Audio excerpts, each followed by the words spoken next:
What's this? Military optics? Expired civilian ID? Open that bag now. The young checkpoint soldier spilled the contents across the metal table. The woman didn't flinch. She stood silently until a senior officer passed by. His steps halted when his eyes caught the patch among the items. He leaned closer and spoke quietly. Stand down. Don't touch anything else. That's Ghost Recon. Her name was Sarah Bennett, age 42, once a Special Forces tech expert. Now she wore faded workwear, a weathered canvas coat, and carried a dust-coated olive rucksack. She'd shown up at the Hawk Ridge base gate just after noon, presenting a temporary visitor's pass for a confidential radar calibration consult. At the post were Private Connor and Sergeant Hayes, who checked her ID and grew wary. Her contractor badge had expired 2 weeks prior. Ma'am, we'll need to inspect everything. Sarah unzipped her bag without a word, no protest, no fuss. Inside were a soldering tool, a digital optics tuner, a creased military chart, and a thick logbook dense with technical records. Sergeant Hayes eyed the high-spec gear, suspicion deepening. Where'd you get this stuff? You're not authorized for any of it. Their search grew rougher, tearing through compartments and seams. From a tucked-away section dropped a folded cloth patch gray embroidery of a wolf vanishing into mist. Ghost Recon symbol. Sarah said nothing, her gaze steady, the look of someone who'd endured far worse. To them, she was a suspicious civilian with expired documents and restricted equipment. What they couldn't know was that her name had been erased from records long ago for reasons they'd never be cleared to learn. Ghost Recon was dissolved after a covert mission collapsed. Officially, the unit was declared Kia. Unofficially, a few survived and vanished to escape the fallout of a mission no one would admit happened. Sarah was one of them, living in the no man's land between erased and unknown. Just then, Colonel James Warner, Hawk Ridge's senior officer, happened by the checkpoint en route to a briefing. His chest tightened when he saw the Ghost Recon insignia on the table. He froze, approached slowly, and told the guards, "Stand down. Do not touch another item. That's Ghost Recon." The young soldiers looked puzzled, but a colonel's command wasn't up for debate. Colonel Warner led Sarah into the interior checkpoint office, leaving Connor and Hayes whispering outside. Ghost Recon? That unit's not even in the system anymore. Why's a colonel reacting like that to a patch? Inside, Warner turned to Sarah. "We thought your squad was lost in the 2012 Kandahar ambush." Sarah's tone was calm, measured. "That's what the files say. A few of us made it out. We were meant to vanish." She placed her logbook on the desk.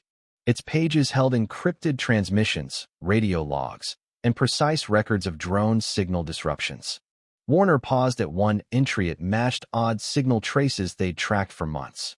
"How do you know about our secret training ops?" he asked. Sarah answered plainly, "Because someone's injecting a backdoor signal into your drones. It's not a malfunction. It's sabotage." Warner leaned back, eyes narrowing. "Then why sneak in? Why an expired badge instead of official channels?" Sarah didn't flinch. "Last time I went through official routes, they deleted me from every system. Ghost Recon doesn't exist. I don't exist. But your problem? That's real." Warner motioned to a nearby tech through the glass. "Match this handwriting against any Ghost Recon records. Look for call sign Phantom 7. Sarah stayed still, calm, as if this routine had played out before. 20 minutes later, the tech returned with a sealed folder labeled Classified, Legacy Recon. "Colonel, it's an exact match. That's Phantom 7.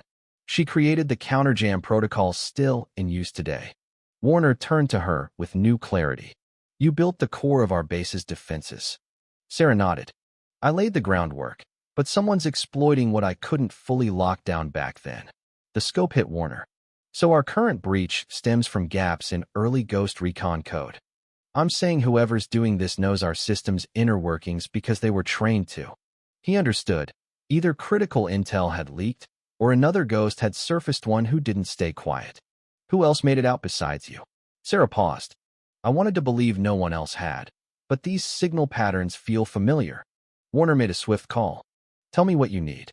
48 hours inside your drone control systems, and 3 techs who follow orders, not ask questions."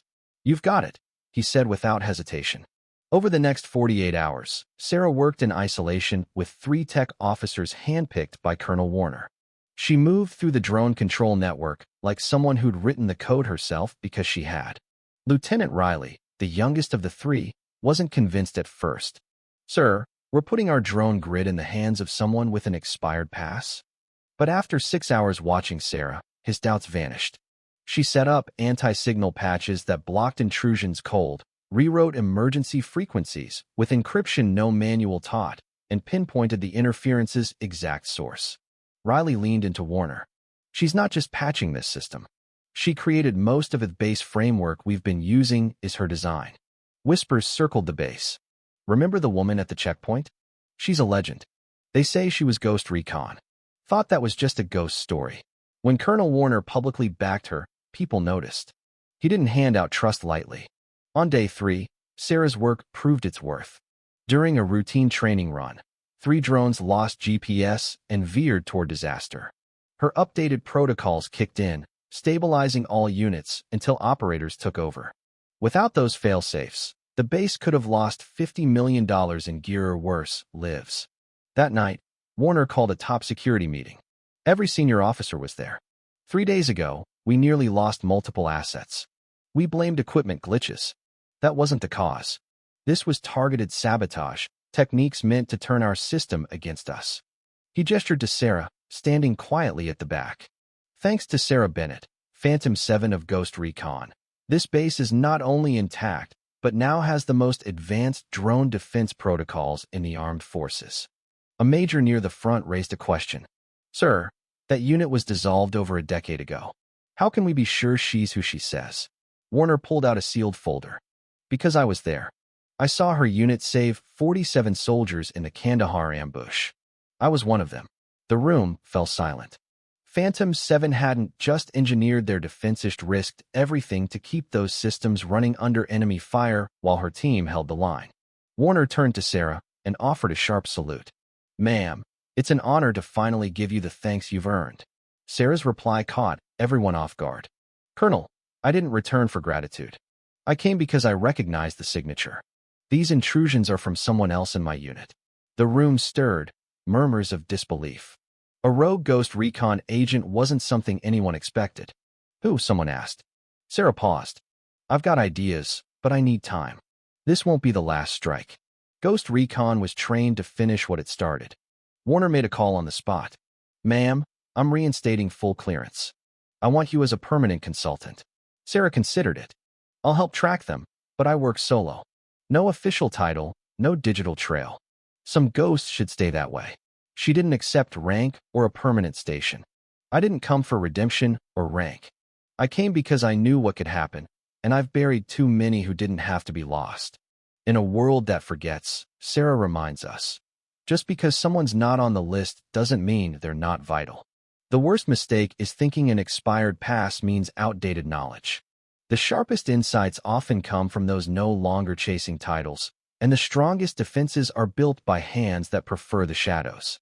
Respect those who've stepped away from the spotlight. Some knowledge, some people, are too important to lose again.